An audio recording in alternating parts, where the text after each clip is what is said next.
तो दोस्तों चलिए आज लेकर के आए हैं आपके लिए test paper plus score card. पिछले दिन जिसने दोस्त टेस्ट दिए हैं उन सभी का क्या है कि स्कोर कार्ड यानी कि रिजल्ट आ चुका है, प्लस टेस्ट पेपर आ चुका है। तो जैसा कि हम जानते हैं कि हर बार क्या करते हैं कि स्कोर कार्ड बाद में देखते हैं, टेस्ट पेपर पहले देखते हैं।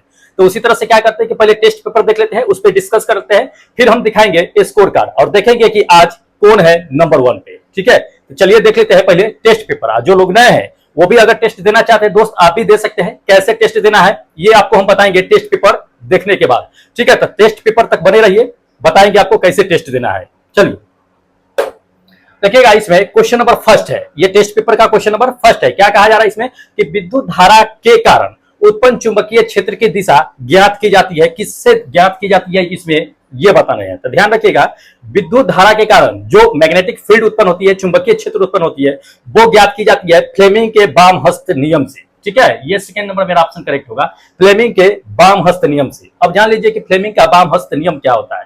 तो वाम हस्त नियम फ्लेमिंग का यही कहता है कि ये अंगूठा, तर्जनी और माध्यमा तीनों को इस प्रकार फैला करके रखना है कि 90 डिग्री का कोण बन जाए। ठीक है, 90 डिग्री का कोण बन जाए, जिसमें क्या होगा कि अंगूठा जो होगा ये चालक की दिशा को इंडिकेट करता है, ये जो है आपका चुंबकीय क्षेत्र की दिशा को, तर्जनी चुंबकीय क्षेत्र की दिशा को इंडिकेट करता है, और माध्यमा जो होता है दोस्त ये माध्यमा धारा की दिशा को इंडिकेट करता है। यही क्या है कि फ्लेमिंग का वाम हस्त नियम है, और इसी के द्वारा क्या होता है कि चुंबकीय क्षेत्र की दिशा ज्ञात की जाती है। ठीक है, तो इंपॉर्टेंट क्वेश्चन है, इसको ध्यान में रखिएगा। ठीक है, चलिए सेकेंड नंबर क्वेश्चन देख लीजिए। ये टेस्ट पेपर का क्या है कि सेकेंड नंबर क्वेश्चन है। क्या कहा जा रहा है इसमें कि नेत्र लेंस की फोकस दूरी अगर मान लीजिए कि अधिक हो जाए तो कौन सा दृष्टि दोष होगा। ठीक है, सिंपल सी बात है, तरीका है जान लीजिए समझने का। ये पूछा जाता है जब फोकस दूरी बढ़ेगा तो जान लीजिए कि दूरदृष्टि दोष होगा। क्या होगा? दूरदृष्टि दोष। तब आपको क्या होगा कि दूर की वस्तु दिखाई देगी लेकिन नजदीक की वस्तु दिखाई नहीं देती है। ठीक है, तो ये दूरदृष्टि दोष होता है। और नेत्र लेंस की फोकस दूरी अगर मान लीजिए कि कम हो जाए तो कम होगा तो निकट दृष्टि दोष होगा। मतलब जो दृष्टि दोष होता है वहां का उसको दिखाई देता है, उसके अलावा दूर का दिखाई नहीं देता है। ठीक है, तो दूरदृष्टि दोष में दूर का दिखाई देगा, नजदीक का नहीं। निकट दृष्टि दोष में नजदीक का दिखाई देगा, दूर का नहीं। तो ये फोकस दूरी बढ़ने की वजह से होता है। ठीक है, तो इसको ध्यान में रखिएगा, पूछा जाता है ये क्वेश्चन। और इसके उपचार के लिए पता है ना कि निकट दृष्टि दोष के उपचार के लिए मतलब क्या करते हैं हम लोग, अवतल लेंस का चश्मा ग्लास पहनते हैं, और दूरदृष्टि के लिए क्या करते हैं कि उत्तल लेंस का चश्मा का यूज करते हैं। ठीक है, तो इसे ध्यान रखिएगा। चलिए अगला ये देख लीजिए, ये तीसरा नंबर टेस्ट का पेपर है। क्या कहता है कि प्रकाश किरणों के समूह को क्या कहा जाता है। ठीक है, अगर प्रकाश किरण का एक समूह है उसको क्या कहा जाता है, तो ध्यान रखिएगा, ये सेकेंड नंबर मेरा क्या होगा कि किरण पुंज कहा जाता है। ठीक है, किरण पुंज कहा जाता है। जान लीजिए ये प्रकाश स्रोत है, तो प्रकाश स्रोत जो होता है ना, जहां से प्रकाश निकलता है वो उसका सोर्स होता है, लेकिन ये जो है प्रकाश किरणों का एक समूह जो होता है वो किरण पुंज कहलाता है, बीम कहलाता है। तो ध्यान रखिएगा, इंपॉर्टेंट क्वेश्चन है ये भी टेस्ट के। ठीक है, चलिए चौथा क्वेश्चन दिखाते हैं टेस्ट का। ये है चौथा क्वेश्चन। इसमें देख लीजिए, इसमें क्या कहा जा रहा है दोस्त, कहा जा रहा है कि विद्युत फ्यूज जो होता है जो हम लोग यूज करते हैं वो कहता है किस सिद्धांत पे काम करती है। ठीक है, तो वो उष्मीय सिद्धांत पे काम करती है। ये फर्स्ट नंबर, किस पे, फ्यूज किस पे काम करता है, उष्मीय सिद्धांत पे। जान लीजिए कि फ्यूज का गलनांक क्या होना चाहिए, कम होना चाहिए, और उसका प्रतिरोध काफी हाई होना चाहिए, ताकि फ्यूज से अगर अधिक मात्रा में धारा प्रवाहित हो तो फ्यूज क्या हो कि गल जाए, और उसके आगे जो भी उपकरण लगा होगा वो क्या होगा कि सेफ हो जाएगा, बच जाएगा, बर्बाद नहीं होगा। ठीक है, इसको ध्यान में रखिएगा, इंपॉर्टेंट है।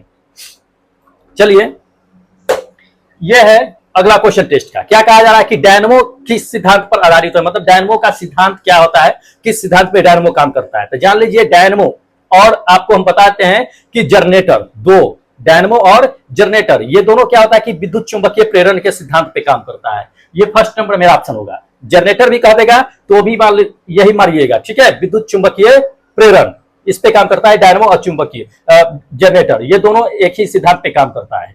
चलिए ये अगला क्वेश्चन है। इसमें क्या कहा जा रहा है कि कौन सा धातु जो है, धातु नहीं अधातु दे दिया है, कि कौन सा अधातु कमरे के ताप पे द्रव अवस्था में रहता है। जो अधातु है तो जान लीजिए कभी कभी धातु भी पूछ देता है, तो धातु में जान लीजिए कि ये पारा अपना मरकरी जो होता है ये क्या होता है कि द्रव अवस्था में होता है।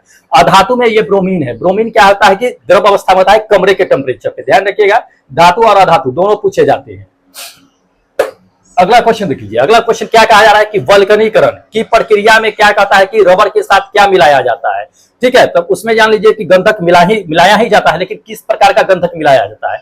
वल्कनीकरण, जो रबर जो होता है वो काफी सॉफ्ट होता है, लेकिन क्या होता है कि उसको हार्ड करने के लिए उसमें गंधक मिला दिया जाता है, तब वो हार्ड हो जाता है। जैसे कि टायर देखते हैं, टायर रबर का बना होता है, तो ऐसे बहुत सारी चीज है जो रबर से बनते हैं, थोड़ा सा हार्ड होता है, तो उसको हार्ड करने के लिए गंधक मिला दिया जाता है। तो कौन सा गंधक मिलाते हैं इसमें, यही देखना है। तो देखिए इसमें जो होता है ना, रबर में वल्कनीकरण करने के लिए वो साधारण गंधक मिलाया जाता है। ठीक है, ऑर्डिनरी आपका गंधक होता है। ठीक है, तो ये क्या होगा कि फर्स्ट नंबर मेरा ऑप्शन क्या होगा कि बिल्कुल करेक्ट होगा।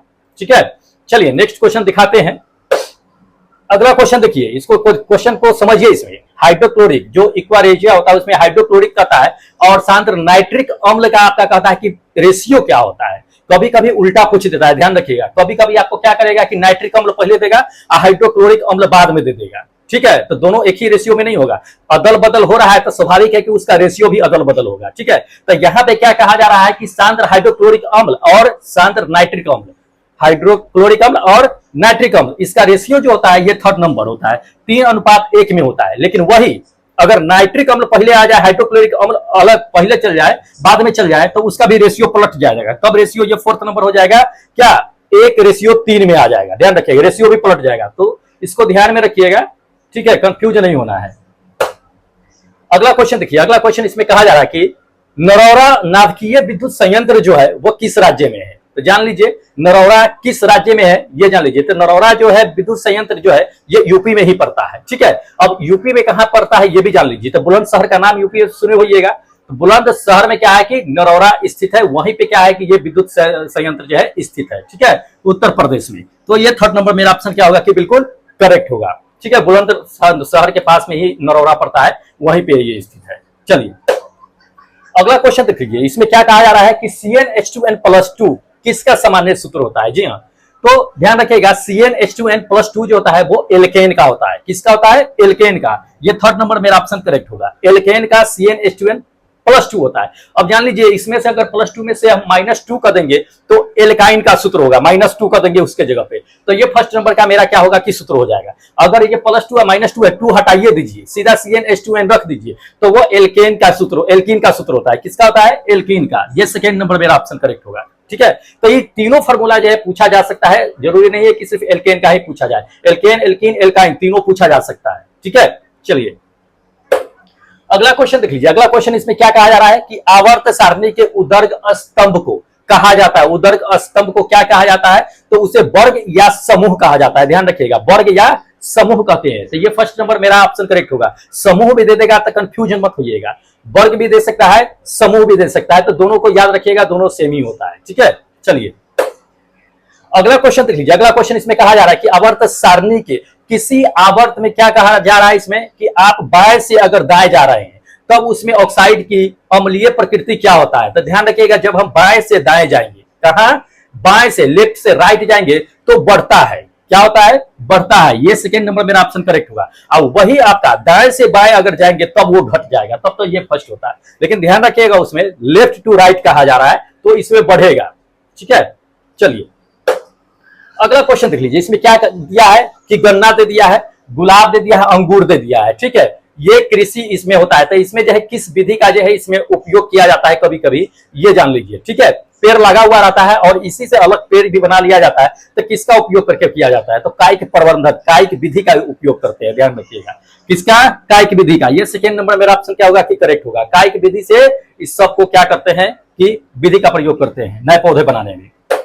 चलिए अगला क्वेश्चन देख लीजिए। अगला क्वेश्चन इसमें कह दिया है कि पत्तियों का मुरझाना किस पादप हार्मोन के कारण होता है। जी पादप हार्मोन, पादप में हार्मोन होते हैं तो बहुत होते हैं कि फल पकाने में, जैसे स्टिलिन होता है तो फल पकाने में काम आता है, तो उसी तरह से इसमें हार्मोन होता है जो पत्ते को क्या करता है कि मुरझाने में मदद करता है। कौन सा हार्मोन जो होता है ये, तो जान लीजिए, आपको बताते हैं कि ये थर्ड नंबर मेरा ऑप्शन करेक्ट होगा। क्या, एब्सिसिक एसिड। एब्सिसिक एसिड क्या करता है कि पत्ती जो मुरझाता है वह इसी हार्मोन की वजह से क्या होता है कि मुरझाता है, जान लीजिए। और जिब्रेलिन है, जैसे कि ये है, ये भी पौधे का ही हार्मोन है, जिब्रेलिन जो है तो ये भी फल फूल ये सब में क्या होता है कि वृद्धि में ये क्या करता है कि कंट्रोल करने में क्या होता है कि मदद करता है, जिब्रेलिन जो होता है। तो ध्यान रखिएगा। चलिए अगला टेस्ट का क्वेश्चन देखिए। ये कहा जा रहा है इसमें कि अपटू ग्रंथि को थायरोक्सिन, हार्मोन बनाने के लिए क्या आवश्यक होता है इसमें से, ठीक है। तो अप टू ग्रंथि कहा जा रहा है, तो इसमें से किस हार्मोन बनाने के लिए किसकी जरूरत पड़ती है, ध्यान रखिए। अब इसे आपको कभी कभी ये क्वेश्चन पूछ देता है कि थायरोक्सिन हार्मोन के लिए कौन सा खनिज है आवश्यक होता है, तब आयोडीन हम मारेंगे, तब आयोडीन होता है। लेकिन इसमें थायरोक्सिन हार्मोन बनाने के लिए कह रहा है तो किसकी आवश्यकता होगा, अप टू ग्रंथि में, ध्यान रखिएगा। तब ये सोडियम की आवश्यकता होती है। ये फर्स्ट नंबर मेरा ऑप्शन क्या होगा, सोडियम करेक्ट आंसर होगा, ठीक है, ध्यान रखिएगा इसे। चलिए अगला क्वेश्चन देखिए। अगला क्वेश्चन इसमें क्या कहा जा रहा है कि ओजोन परत पाई जाती है, कौन से मंडल में पाई जाती है, यही हमको बताना है। तो जान लीजिए ओजोन परत जो होता है ये पाया जाता है दोस्त, ये फर्स्ट नंबर में, क्या, स्ट्रोस्फेयर में, ठीक है, यानी कि समताप मंडल में पाया जाता है। जान लीजिए 90% ओजोन जो है आपका इसी समताप मंडल में पाया जाता है, जो लगभग क्या होता है कि 15 20 किलोमीटर से कहिए ऊंचाई से आगे जो है क्या होता है 50 किलोमीटर तक की ये फैली होती है। और आप जान लीजिए कि ओजोन परत की मोटाई जो है डॉप्सन में मापी जाती है। आपको हम पिछले ही जो है क्लास में बता दिए ये चीजें कि कभी कभी ये भी सवाल पूछ देता है कि ओजोन परत की मोटाई को किससे मापते हैं, तो डॉप्सन इकाई में मापते हैं, ध्यान रखिएगा इस चीज को, ठीक है। चलिए अगला क्वेश्चन देख लीजिए। अगला क्वेश्चन इसमें कहा जा रहा है कि कॉलीफॉर्म मनुष्य के शरीर में कहां पाया जाता है, कॉलीफॉर्म जो होता है। तो पहले जान लीजिए कि आखिर कॉलीफॉर्म होता क्या है, अब वो मनुष्य के कहां पाया जाता है शरीर में, ये भी जान लीजिए। तो कॉलीफॉर्म जो होता है एक तरह का क्या होता है कि आपका बैक्टीरिया होता है, ठीक है, एक जीवाणु का क्या होता है कि समूह होता है, ये बैक्टीरिया का एक समूह होता है, ठीक है। वो कहां पाया जाता है, तो मनुष्य के आंत में पाया जाता है, जान लीजिए कहां पाया जाता है, मनुष्य के आंत में पाया जाता है। तो ये फर्स्ट नंबर मेरा ऑप्शन क्या होगा कि करेक्ट होगा, मनुष्य के आंत में, ठीक है। चलिए नेक्स्ट क्वेश्चन दिखाते हैं।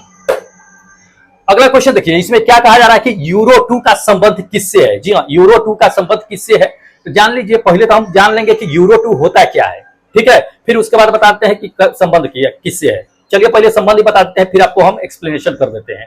तो यूरो 2 का संबंध जो है ना दोस्त, वो वायु प्रदूषण से, किससे है, वायु प्रदूषण से। अब थोड़ा सा समझ लीजिए यूरो 2 के बारे में, शायद बहुतों लोगों को पता नहीं होगा ये यूरो 2 के बारे में। तो यूरो 2 का संबंध हम जान गए कि ये किससे है, वायु प्रदूषण से है, जो शीशा रहित परिवहन जो है, वाहन जो होता है उसके लिए बहुत जरूरी होता है, ठीक है। अब इस चीज को समझ लीजिए कि यूरो 2 ही नाम क्यों करा गया, ठीक है। तो यूरो 2 क्या होता है कि उससे क्या होता है कि वायु की गुणवत्ता सुधार करने के लिए एक यूरोपीय संघ बना था। क्या बना था, यूरोपीय संघ बना था, और कुछ मानक को यहाँ पे क्या किया गया था, तय किया गया था।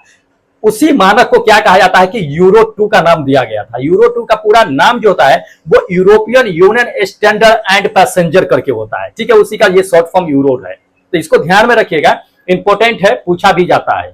चलिए अगला क्वेश्चन देख लीजिए। अगला क्वेश्चन इसमें क्या कहा जा रहा है कि कॉलीफॉर्म क्या है। देखिए इससे पहले हम आपको बता दिए हैं कि कॉलीफॉर्म क्या होता है कि एक जीवाणु बैक्टीरिया क्या होता है कि एक बड़ा सा समूह होता है। तो ये क्या होगा कि सेकंड नंबर मेरा ऑप्शन क्या होगा कि करेक्ट होगा। क्या, बैक्टीरिया का समूह होता है, कहां पाया जाता है, मनुष्य के हाथ में पाया जाता है, ये तो बता ही दिए हम आपको। तो ये चीजें है, 2 बार सर लगता है कि रिपीट हो गया है, कोई नहीं। अगला क्वेश्चन देख लीजिए। अगला क्वेश्चन इसमें क्या कहा जा रहा है कि गुरुत्वाकर्षण के सार्वभौमिक नियतांक जो होता है कैपिटल जी का मान इसमें से क्यों है, ठीक है, कैपिटल जी का वैल्यू क्या होता है जान लीजिए। तो दोस्त कैपिटल जी यानी सार्वभौमिक जो है नियतांक कांस्टेंट जो होता है, सो उसका यूनिवर्सल लॉ ऑफ ग्रेविटेशन कहते हैं उसको। तो उसका जो मान जो होता है दोस्त ये 4th नंबर होता है, क्या है 6.673 into 10 to the power -11 newton metre square प्रति केजी स्क्वायर के में होता है, ध्यान रखिएगा। तो ये 4th नंबर मेरा ऑप्शन क्या होगा कि बिल्कुल करेक्ट होगा, ठीक है। बहुत लोग कंफ्यूज हो गए थे, इसमें नहीं होना है। अगला क्वेश्चन देखिए। अगला क्वेश्चन क्या कहा जा रहा है कि किसी वस्तु का द्रव्यमान मान लीजिए कि 10 केजी है। क्या है, वस्तु का द्रव्यमान 10 केजी है, तो इसका आपका भार बताना है कि क्या होगा, ठीक है। तो जान लीजिए भार का रहा, वेट का रहा है, तो 1 ग्राम बराबर जान लीजिए कि कितना होता है कि आपका एक केजी बराबर जो होता है वो कितना होता है, वस्तु का द्रव्यमान जो होता है, भार जो होता है पृथ्वी पर कितना होता है 9.8 होता है। लेकिन 10 केजी की बात कर रहा है, तो 10 केजी है तो 9.8 में क्या करेंगे, गुना कर देंगे, क्योंकि जी स्मॉल जी का मान कितना होता है 9.8 होता है ना। तो उसमें क्या करेंगे कि 10 से गुना कर देंगे तो आपका 98 आ जाएगा। ये क्या होगा कि 3rd नंबर मेरा ऑप्शन करेक्ट होगा, ठीक है। ध्यान रखिएगा, पृथ्वी पर भार पूछा जा रहा है, किसी पृथ्वी पर भार जो होता है वो 9.8 होता है प्रति केजी, तो ध्यान रखना है इसे। चलिए अगला क्वेश्चन देख लीजिए। अगला क्वेश्चन इसमें कहा जा रहा है कि पृथ्वी पर किसी वस्तु का मान लीजिए कि द्रव्यमान 60 केजी है। क्या है, 60 केजी है, पृथ्वी पर किसी भी वस्तु का द्रव्यमान है। अब चंद्रमा पर अगर जाएगा तो इसका द्रव्यमान क्या होगा। बहुत लोग गलत कर दिए हैं इसमें, जान लीजिए बहुत लोग गलत किए हैं कि पृथ्वी पर 60 केजी है तो द्रव्यमान अगर पृथ्वी पर, तो चंद्रमा पर लोग जाकर के उसको 10 केजी मार दिए। दोस्त ये गलत है। क्या होता है कि पृथ्वी पर किसी भी वस्तु का द्रव्यमान जो है वही चंद्रमा पर भी उसका द्रव्यमान वही रहेगा। चेंज किस में आता है? भार में आता है। लेकिन क्वेश्चन में क्या कहा जा रहा है? भार नहीं कह रहा है, द्रव्यमान कह रहा है, ध्यान रखिएगा। इसलिए इसका द्रव्यमान चेंज नहीं होगा, ये 60 केजी का 60 केजी ही रहेगा, ये थर्ड नंबर। ठीक है, भार अगर कहता तब हम उसमें क्या करते, 60 में जो है 6 से भाग कर देते, तब मेरा 10 केजी जो है आंसर आ जाता, लेकिन भार नहीं कह रहा है। ठीक है,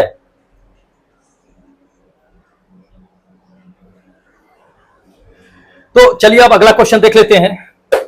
अगला क्वेश्चन देखिए, इसमें क्या कहा जा रहा है कि निम्नलिखित में से किसकी इकाई नहीं है। ठीक है, मतलब कोई इकाई नहीं होता है, कोई यूनिट नहीं होता है, किसका नहीं होता है इसमें से ये बताना है। तो जान लीजिए कि डेंसिटी जो है, घनत्व, इसका भी इकाई होता है। किसका इकाई नहीं होता है? तो सापेक्ष घनत्व का, रिलेटिव डेंसिटी का नहीं होता है। ये सेकेंड नंबर आंसर मेरा करेक्ट होगा। इसका कोई यूनिट नहीं होता है, यूनिट लेस होता है ये। ठीक है, चलिए अगला क्वेश्चन देख लीजिए। अगला क्वेश्चन दे दिया है कि कैपिटल जी सार्वभौमिक गुरुत्वाकर्षण स्थिरांक दे दिया है, का मान किसके द्वारा ज्ञात किया गया था? किसने इसे सबसे पहले जो है खोजा था? जान लीजिए, काफी इंपॉर्टेंट है क्वेश्चन। तो आप जान लीजिए, इसमें जो है बहुतों लोगों ने गलती किया है कि न्यूटन मार दिया है। जान लीजिए कि स्मॉल जी का स्थिरांक का वैल्यू 9.8 जो था वो उन्होंने न्यूटन साहब ने किया था, लेकिन सबने इसमें क्या कर दिया कि न्यूटन साहब मार दिया है। ये गलत है।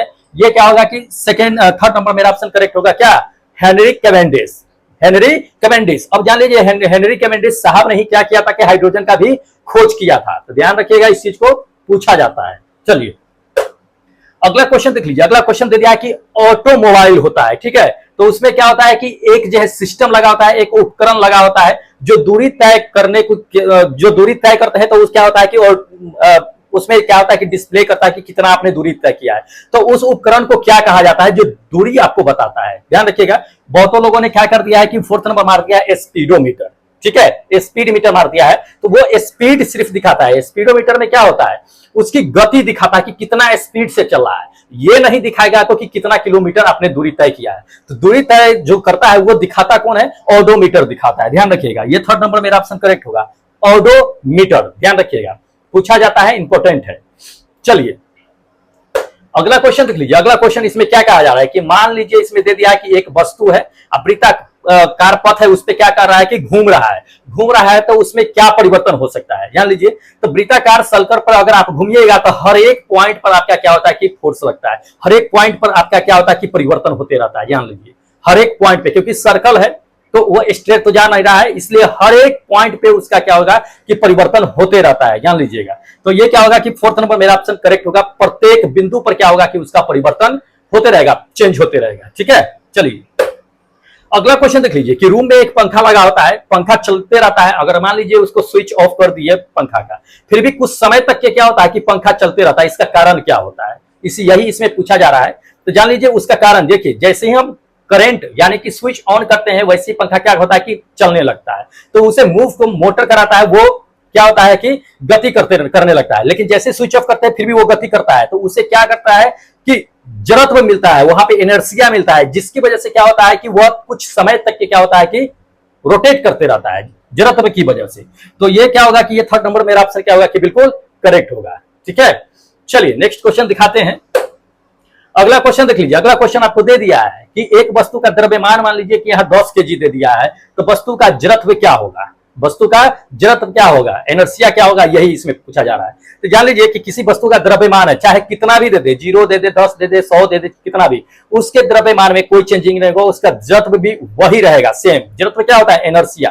क्या होता है कि कोई भी वस्तु अगर विराम अवस्था में रहना चाहती तो वो विराम में ही रहेगी, उसको गति में लाइएगा तो वो गति का विरोध करेगा, या कोई वस्तु अगर गति में है उसको रोकिएगा कि विराम में आ जाए, फिर भी क्या करेगा कि वो विराम अवस्था को विरोध करेगा, सोचेगा कि नहीं हम गति में रहे। तो उसके द्रव्यमान में कोई चेंजिंग नहीं होता, द्रव्यमान जो रहता है वही रहता है। ठीक है, तो ये क्या होगा कि ये सेकेंड नंबर मेरा ऑप्शन क्या होगा कि बिल्कुल करेक्ट होगा। कितना? 10 केजी ही रहेगा, कोई चेंजिंग नहीं।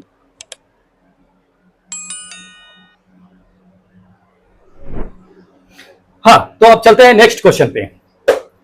नेक्स्ट क्वेश्चन देखिएगा, क्या कहा जा रहा है कि निम्नलिखित में से कौन सा संबंध जो है सही है, इसमें ये बताना है। ध्यान रखिएगा, आपको हम बताते हैं कि 1 किलो वाट बराबर जो होता है वो होता है दोस्त, ये थर्ड नंबर क्या 3.6 इंटू 10⁶ जूल होता है। जान लीजिए 1 किलो वाट बराबर।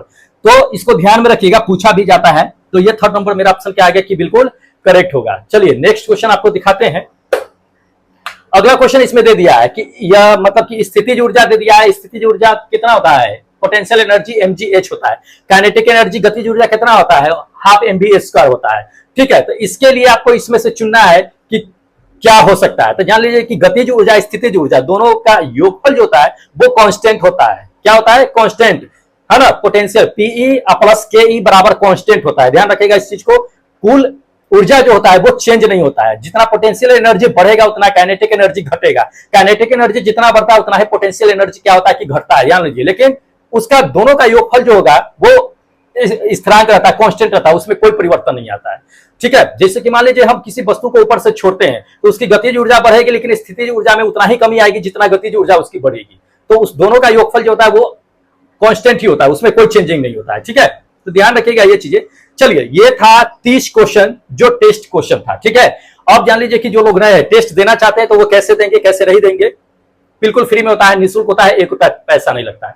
कैसे देना है? तो टेस्ट का लिंक आज नया एक्टिव हो गया है, आप जाकर के टेस्ट दे सकते हैं। कैसे देना है? तो दोस्त नीचे मोर लिखा होगा, उसको जब टच कीजिएगा तो डिस्क्रिप्शन पूरा खुल करके आएगा, उसमें टेस्ट का लिंक दिया हुआ है। वहां पे जाकर के आप क्या कर सकते हैं कि टेस्ट दे सकते हैं।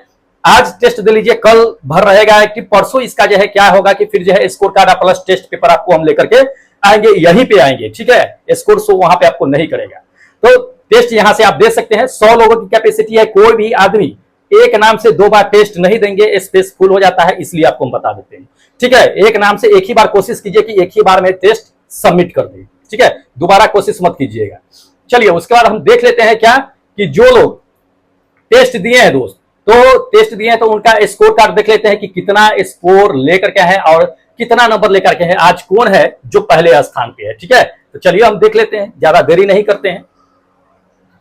देखिएगा, ये अपना स्कोर कार्ड है, इधर परसेंटेज है, इधर क्या है कि नाम दिया हुआ है। तो किसने कितना नंबर लेकर के आया है, आज सारा परसेंटेज यहीं पे देख लेते हैं। ठीक है, देख लीजिए, नंबर फर्स्ट पे जो है पहले हर बार की तरह आज भी है, क्या है कि ये 30 में 28 नंबर लेकर के आए हैं। कौन है? संजय कुमार यादव, जो प्रयागराज से है। ठीक है, 93 है। आज इनके इक्वल में कोई नहीं है जोड़े में। ठीक है, सेकेंड नंबर पे देख लीजिए 87% लेकर के आए हैं। 87% में 2 लोग लेकर के आए हैं। एक तो केसरी जी है जो कैमूर यानी भभुआ से है, 87%। उसके बाद जो है आपका क्या है कि पवन है, पवन जो भागलपुर से है, ये 87% लेकर के आए। उसके बाद 83% वालों का दिखा देते हैं लिस्ट में, देख लीजिए 83% है। 83% में जो नंबर फर्स्ट पे है वो राहुल भारद्वाज, जो कहां से है? बेगूसराय से है। ठीक है, उसके बाद सुमित गुज्जर जो अलवर से है, क्या है कि राजस्थान में पड़ता है, वहां से 83% लेकर के आए। उसके बाद शिशु प्रिया, ये आई थिंक सहरसा से है। शिशु प्रिया ये भी क्या है कि सहरसा बिहार में पड़ता है, वहीं से ये दी है टेस्ट। ये क्या है कि 83% ये भी लेकर के आई है। उसके बाद देख लीजिए रंजन पांडे, जो कहां से है? नवादा से है, ये 80% वालों का लिस्ट है। ठीक है, तो 80% में ये पहले नंबर पे है रंजन भाई। उसके बाद जो है आपका कुमार, जो एलपी बिलासपुर से है, ये 80% लेकर के है। उसके बाद जो है आरजू तमन्ना, हाँ तमन्ना भाई आ गए हैं, कहां से? आप देख लीजिए बेगूसराय बिहार से है। इन्होंने सिर्फ नाम लिखा था, मैंने इन्हें बताया था कि आप अपना लोकेशन भी बताइए कि आप हो कहां से। तो जान लीजिए कि ये तमन्ना बेगूसराय बिहार से है, ये 80% लेकर के आए हैं। ठीक है, चलिए अब क्या करते हैं, आगे देखते हैं। तो अब देख लीजिए ये 77% में 2 लोग शामिल है। कौन कौन है ये जान लीजिए कि एक तो रिहान है जो पूर्णिया से 77% लेकर के आए हैं। उसके बाद रोहित गुज्जर जो राजस्थान से, ये भी 77% लेकर के आए हैं। 70% में देख लीजिए कि कितने लोग शामिल है, काफी लोग शामिल है 70% में। 70% में जो नंबर 1 पे है वो नईम अंसारी है। नईम अंसारी जो सारण बिहार से है 70% में। उसका भूपेंद्र सिंह है जो यूपी से है, गोरखपुर यूपी से है। उसके बाद आपका अरविंद कुमार, ये कहा सीतामढ़ी से है। उसके बाद आपका जो है एमडी फिरदौसी करके है, फिरदौस है, ये कहां से है कि बिहार से है, ये 70% लेकर के है। उसके बाद कुलवंत जो हनुमानगढ़ से है, ये भी क्या है कि 70% लेकर के है। उसके बाद जो है पंकज कुमार, तो पंकज कुमार भी कहां से है? समस्तीपुर से है, ये भी क्या है कि 70% लेकर के आए हैं। उसके बाद गुड्डू 444 दे दिए हैं, देख लीजिए लोकेशन नहीं दिए हैं ये कि कहां से है कहां से नहीं है, ये भी क्या है कि 70% लेकर के आए हैं। दोस्त अगले बार से अगर टेस्ट दीजिएगा तो लोकेशन जरूर मेंशन कीजिएगा। ठीक है, हाँ देख लीजिए आगे सचिन चंद्रवंशी जो कहां से है? लखीसराय से है, ये 67% लेकर के आए हैं। तो ये 67% वालों का लिस्ट है जो 30 में 20 नंबर लेकर के आए हैं। उसके बाद देख लीजिए कि अनिल कुमार मंडल जो कहां से है? सुपौल से है, ये भी क्या है कि 67% लेकर के आए हैं। उसके बाद विकास कुमार जो गया से 67% है। उसके बाद जो है रिशु पटेल जो कहां से है, मोहनिया से है, ये भी क्या है कि 67% लेकर के है। उसके बाद जो है अवधेश कुमार, अवधेश भाई हो कहां से, लोकेशन नहीं डाले हो आप, नेक्स्ट टाइम से डालिएगा, 67% है।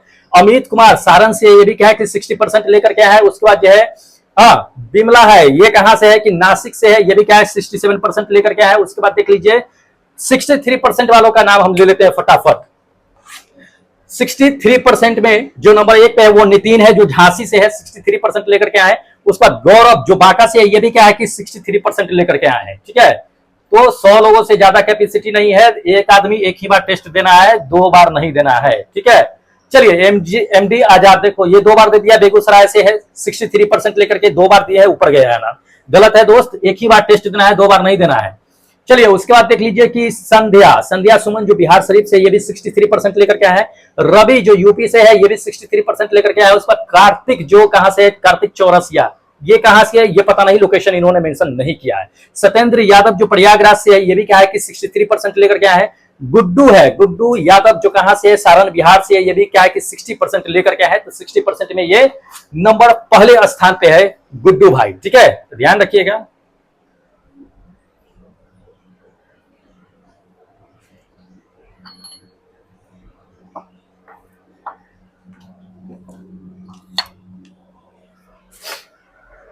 हाँ, तो ये गुड्डू भाई क्या है कि 60% पे है, देख लीजिए। और उसके बाद चलते हैं कि हाँ, उसके बाद जो है मनेश जो है कहां से, कुमरानी दे दिया है, पता नहीं कहीं स्थान पड़ता है ये क्या है कि 60% लेकर के आए हैं। ठीक है, चलिए अब क्या करते हैं कि देख लेते हैं जो 57% लेकर के आए हैं। तो 57% में एक ही लोग है, कौन है, ये भानु है। ठीक है, ये भानु आरा से है, ये 57% लेकर के है। 53% वालों का लिस्ट देख लीजिएगा, 53% वालों का लिस्ट है।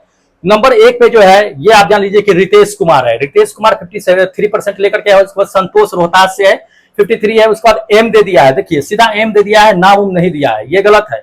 उसका केबीसी यूपी से दे दिया है, कौन बनेगा करोड़पति शायद, यूपी से है, ये 53% लेकर के आए हैं। अंकिता है, ये कहां से, कुमाबाद झुंझुन से है, राजस्थान में पड़ता है, 53% लेकर के आए हैं। उसके बाद आपको हम बताते हैं कि 50% में एक है शक्ति कुमार जो नालंदा से है, क्या है कि 50% लेकर के आए हैं। ठीक है, चलिए ये कोई नवादा से है जो 50% लेकर के आए हैं। अपना नाम नहीं डाले हैं दोस्त, नाम भी डालना था, आपने ये छोड़ दिया ऐसे ही, है ना। चलिए नाम भी डाल दीजिएगा। ये 47% वालों का लिस्ट है। नंबर 1 में जान लीजिए कि सुधीर कुमार जो पटना से है, 47% लेकर के आए हैं। उस पर आशीष ब्रिक्स जो कहां से आपका हमेशा देते हैं टेस्ट, ये भुवनेश्वर से है, 47 है। उसके बाद अनिल कुमार सरोज जो मुंबई से है, ये भी लगातार टेस्ट देते रहते हैं। अंजलि अग्रवाल जो सीतामढ़ी से है, ये भी 47% लेकर के आए हैं। उसके बाद सिकंदर कुमार है, ये भी कहा है कि भागलपुर से है। उसके बाद इंदल कुमार जो बिहार से है, 47% है। उसके बाद शक्ति कुमार, देखिए शक्ति भाई आप भी 2 बार टेस्ट दे दिए हो, एक नाम से 2 बार क्यों देते हो, देना ही नहीं है, एक ही बार टेस्ट अटेम्प्ट करो, जल्द ही यूनिक आईडी बन जाएगा, फिर दोबारा टेस्ट देते रहिएगा। एक ही बार एक ही आदमी अपने आईडी से दीजिएगा, फिर जो है 2 बार नहीं दे पाइएगा, बहुत जल्दी ही हम लाने वाले हैं। ठीक है, चलिए उसके बाद देख लीजिए 47% पे जो है कार्तिक चौरसिया, ये भी दे दिया है, राजगीर से है, ये 47% में है। उसके बाद देख लीजिए कि 43% में नंबर 1 पे आपका संदीप है जो प्रयागराज से है। ठीक है, उसके बाद जो है मनीष सिंह है, कहां से है ये पता नहीं है, 43% लेकर के आए। उसके बाद मंतोष कुमार जो कहां से है, सरसा बिहार से है, 43% लेकर के आए। उसके बाद राहुल कुमार जो पटना से 43% लेकर के आए हैं। उसके बाद चलिए आपको बताते हैं कि 40% में कौन कौन शामिल है। 40% में नंबर 1 पे जो है भूषण कुमार जो महाराष्ट्र से है, ये 40% में लेकर के आए हैं। उसके बाद आपको किरण जो सीकर राजस्थान में पड़ता है, वहां से 40% है। उसके बाद प्रवीण कुमार, ठीक है, प्रवीण वर्मा ये भी क्या है कि 40% लेकर के आए हैं। ठीक है, चलिए उसके बाद दिखाते हैं ओपी सैनी जो 40% लेकर के आए हैं। ओपी भाई पूरा नाम क्या है, ठीक है। चलिए उसके बाद देख लीजिए 37% में नंबर 1 पे जो है ये है धीरेश भाई है जो कहां से है, सोनभद्रा से है, 37% लेकर के आए। उसके बाद अमित कुमार जो रांची से है, ये भी 37% लेकर के आए। उसके बाद अमित जो बेगूसराय से है, ये भी क्या है कि 37% लेकर के आए। बसंत कुमार मेहता ये भी क्या है कि पालमू से है, ठीक है, 37% लेकर के आए। उसके बाद अनिल कुमार जो नवादा से है, ये भी क्या है कि 37% लेकर के आए हैं। उसके बाद आपको बताते हैं कि भीम कुमार जो कहां से है, रोहतास से है, ठीक है, रोहतास देती है, रोहतास लिखना चाहिए था, 37% लेकर के आया है। उसके बाद रंजन कुमार हाटी से है, ये भी क्या है कि आपका 33% लेकर के आए। तो 33% में देखिएगा, एक तो ये अपना रंजन साहब हो गए जो हाटी से है, एक जो है देव जो धनबाद से है, ये क्या है कि 33% लेकर के आए हैं। ठीक है, चलिए नेक्स्ट देखिएगा, शंकर कुमार जो जहानाबाद बिहार से है, इन्होंने 33% लेकर के आए। रणवीर भाई जो कहां से, पटना से 33% लेकर के आए। उसके बाद हरिमोहन भाई ये भी लखनऊ से है, 33% लेकर के आए। राजेश कुमार जो बक्सर बिहार से है, ये 33% लेकर के आए। उसके बाद जितेंद्र भाई ये कहां से, चंदौली यूपी में पड़ता है, 33% लेकर के आए। उसके बाद बता देते हैं आपको 30% वालों का लिस्ट, जो विकास है खगड़िया से है ये, ठीक है, ये भी क्या है कि 30% लेकर के आया। उसके बाद देव रॉयल ये भी क्या है कि 30% लेकर के आए। अखिलेश कुमार ये भी क्या है कि सहरसा से, ये भी क्या है कि 30% लेकर के आए हैं। उसको देखिएगा पवन कुमार दे दिया है, हनुमानगढ़ से 30% लेकर के आया। उसके बाद जो है चंदन कुमार यादव, चंदन कुमार दे दिया है, ठीक है, ये कहां से, कैमूर से है, ये भी क्या है कि आपका भभुआ है, ये 30% लेकर के आया है, 30% में लिस्ट में है ये। उसका महेश जो है कहां से है, शाजापुर से है, ये क्या है कि 30% लेकर के आए हैं। उसका सुनील कुमार जो बिहार पटना से है, ये भी क्या है कि 30% लेकर के आए हैं। उसके बाद नेक्स्ट जो है आपका मंगेश साहब जो है कहां से, बागमारे से है, ये भी क्या है कि 30% लेकर के आए हैं। उसके बाद 27% वालों का लिस्ट देख लीजिए। 27% में जो नंबर 1 पे है वो अमित है, कौन है, अमित कुमार है जो रांची से है, ये भी 27% लेकर के आए। उसके बाद बम भाई ये भी क्या है बिहार लखीसराय से है, 27% लेकर के आए। आनंद कुमार ये पटना से, ये भी क्या है कि 27% लेकर के आए हैं। ठीक है, चलिए नेक्स्ट दिखाते हैं आपको। तो देखिएगा इसमें 23% वालों का लिस्ट है, ये 23% वालों का लिस्ट देख लीजिए। नंबर 1 पे कौन है, विनोद कुमार मीना जो राजस्थान से है, यह क्या है कि 23% लेकर के आया है। उसके बाद देख लीजिए कौन है कि राम लखन जो राजस्थान से, ये भी 23% लेकर के आया है। उसके बाद पंकज आरा, ये आरा से है, 23% लेकर के आया है। उसके बाद पूर्णिमा है कहां से ये पता नहीं, 23% लेकर के आया है। उसके बाद सन्नी गुज्जर अलवर से राजस्थान से है, 23% लेकर के आया है। उसके बाद महेश सोलंकी 20% लेकर के आए हैं। देखिएगा 20% में लिस्ट में नाम। उसके बाद आपको बताते हैं कि 20% में कौन है, हाँ 20% में है पी कुमार धनबाद से है, ठीक है, ये इन्होंने क्या किया है कि 20% लेकर के आए हैं। देखिएगा उसके बाद जो है कालीनाथ जो रांची से है, ये क्या है कि आपका 20% लेकर के आए हैं। उसके बाद जो है 17% में देख लीजिएगा दोस्तों, 17% में नंबर 1 पे है अभी है कहां से ये पता नहीं है। उसके बाद यह है राम लखन, देखिए 2 बार दे दिया है, राजस्थान से राम लखन 17% है आपका। नीतीश मंडल दे दिया है, ये क्या है कि 13% लेकर के आए। तो 13% में देख लीजिएगा लिस्ट में नाम, 13% में जो नंबर 1 पे है आपको नीतीश मंडल साहब ही हैं। उसके बाद आपका आसाद जो है मुंबई से, ये भी 13% लेकर के आए हैं। उसका मिलिंद भाई कहां से है कि महाराष्ट्र से, ये भी 13% लेकर के आए हैं। 10% में देख लीजिएगा, 10% में जो है आपको बताते हैं नंबर 1 पे है वो महेश शाजापुर से है, देखिए 2 बार दे दिए है ये। एक तो ये फिर देख लीजिए 10% में है 1364 दे दिया है, ये सब फेक आईडी से दे देता है और क्या करता है टेस्ट जो है इसमें भर देता है, ये गलत है दोस्त। फिर 1346 दे दिया है, 2 बार उल्टा सुल्टा कर देता है। उसका जो है कालीनाथ को देख लीजिए, ये कई बार दे दिया है, 3% लेकर के आए हैं। ठीक है दोस्त, इतने लोगों ने क्या किया है कि टेस्ट में अटेम्प्ट किया है। आज भी टेस्ट क्या है कि लिंक एक्टिव हो गया है, जाकर के टेस्ट दे लीजिए। इसका जो है नेक्स्ट एक फिर हम क्या करेंगे, आपका सेट लेकर के आएंगे टेस्ट पेपर का, उसके बाद स्कोर कार्ड लेकर के आएंगे। हाँ, उसके बाद क्या कीजिए कि दोस्त चैनल सब्सक्राइब कर लीजिएगा, क्योंकि स्पेशल एएलपी और टेक्नीशियन के लिए ही यहाँ पे साइंस का बैच चलता है, आपको काफी हेल्पफुल होगा। ठीक है, तो जल्दी से क्या कीजिए कि सब्सक्राइब कीजिए और दोस्तों में इसे शेयर कर दीजिए, ठीक है, ताकि उन्हें भी आपके माध्यम से, मेरे माध्यम से बेनिफिट हो सके। ठीक है, तो चलिए फिर इजाजत दीजिए, हम फिर मिलते हैं नेक्स्ट वीडियो के साथ, नेक्स्ट सेट के साथ। तब तक जय हिंद दोस्तों।